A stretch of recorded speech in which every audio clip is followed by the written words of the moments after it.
పూరా లోకల్ అభిమానులతో ఆడుకుంటున్న 14 రీల్స్ సంస్థ. ఖబర్దార్, మీకు పాత బకాయిలు ఉంటే బాధ్యత లేని వాళ్ళు సినీ పరిశ్రమలో నిర్మాతలుగా కొనసాగకూడదు. బాలయ్య బాబు కల్ముషం లేని మనిషి, వాళ్ళ అభిమానులు కూడా ఇలాగే. ఈరోజు రాష్ట్రంలోనూ కొన్ని లక్షల మంది అభిమానులు బాధని మీరు భవిష్యత్తులో దీనికి ఎటువంటి పరిణామం ఎదుర్కొంటారో చూసుకోండి. బాధ్యత లేదా? ఒక పెద్ద హీరోతో సినిమా తీసేటప్పుడు ప్రీమియర్ షో అప్పుడు ఏంటి బాధ్యత? ఎవరికి డబ్బులు బకాయిలు?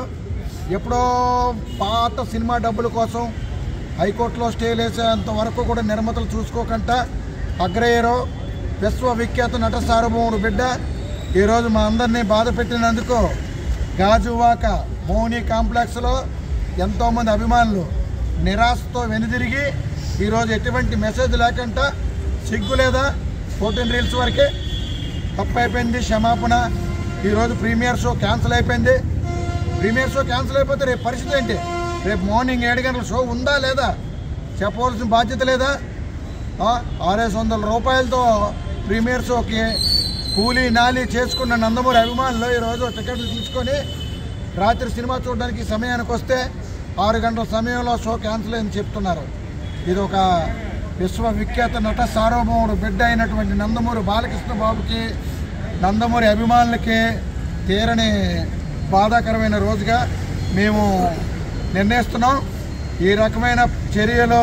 ఎందుకంటే అధికారం ఉండి కూడా ఎటువంటి అధికారాన్ని ఉపయోగించుకోకుండా స్ట్రేట్గా వెళ్ళే బాలకృష్ణ, అలాంటి బాలకృష్ణ గారి సినిమాని ఒక ఎంతో పవిత్రంగా అఖండ మూవీ చూడడానికి ఇచ్చేసిన ప్రేక్షకులందరినీ ఇబ్బంది పెట్టి ఈరోజు సినిమా క్యాన్సిల్ అని చెప్పడానికి సిగ్గు ఎగ్గు లేని సంస్థలు ఇలాంటి ఎన్ని సినిమాలు తీస్తే ఏంటి?